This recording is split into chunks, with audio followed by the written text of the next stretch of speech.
Thanks for the Now, the political future of the Central Asian country of Turkmenistan is now in question. The country's eccentric president for life died suddenly of heart failure on Thursday. Saparmurat Niyazov crushed all dissent in his 2 decades of rule. Turkmenistan's rich energy reserves make it of significant interest to Russia, China, Europe, and the U.S. The European Union is calling for the restoration of democracy there. Well, joining us now to talk more about Turkmenistan's political future is Peter Zalmayev. He is a Central Asia analyst with Columbia University in New York. Welcome to the program. The president, in his lifetime, ordered his citizens to call him Turkmenbashi, or father of the Turkmen. I mean, this is a man who crafted an incredible cult of personality. Take 12. Yes, hello. Yes, absolutely. The cult of personality under President Niyazov was, in fact, quite unprecedented in its scope and in its scale. In fact, there was nothing quite like it since the times of Joseph Stalin. And the only other regime in the world that, in fact, Niyazov's regime could have been compared to was that of North Korea. Now, he could afford to create such a massive cult of personality since he was sitting on basically massive reserves of natural gas. Just how much wealth is there in Turkmenistan because of these natural reserves, and how much of that wealth actually trickles down to the 5 million people in the country? Turkmenistan is an extremely wealthy country. Turkmenistan sits on the 4th largest reserves of natural gas in the world. And in fact, the question how much of it trickles down is a good one.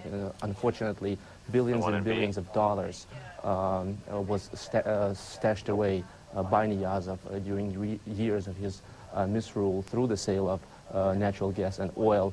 And most of it is now sitting, according to our information, in Deutsche Bank. And I believe that this transition period is going to be an important time for the world community to make sure that this money returns to its rightful owner, the Turkmen people.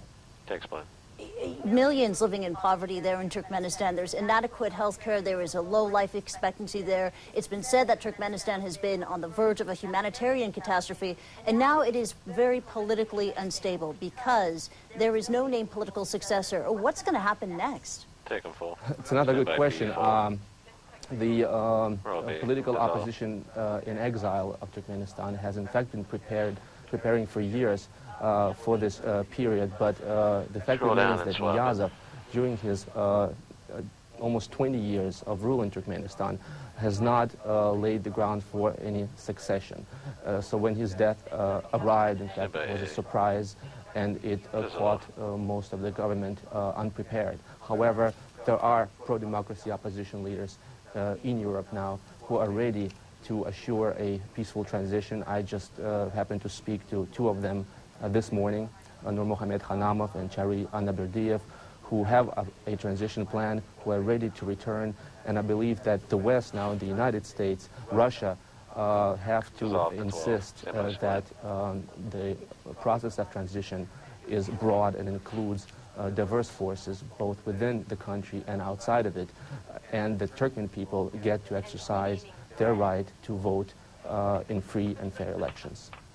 So you're saying that pro-democracy exiles are likely to fill the political void there in Turkmenistan, but are they likely to face any resistance?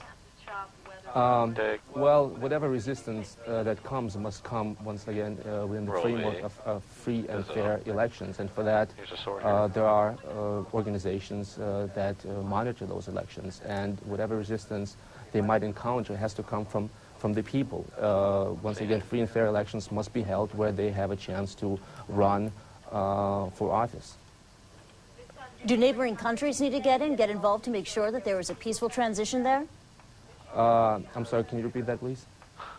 Do neighboring countries need to get involved to make sure that there is a peaceful transition there? I believe they need to get involved in as much as they have to assure that the process is peaceful, that votes are counted, that there is a fair election process, and that the actual voting takes place under the supervision Well, thank by you the full. international community. 11, 2 shots next. All right, Peter Zalmayev, we'll have to leave it there. Thank you very much for joining us in the program. Thank you.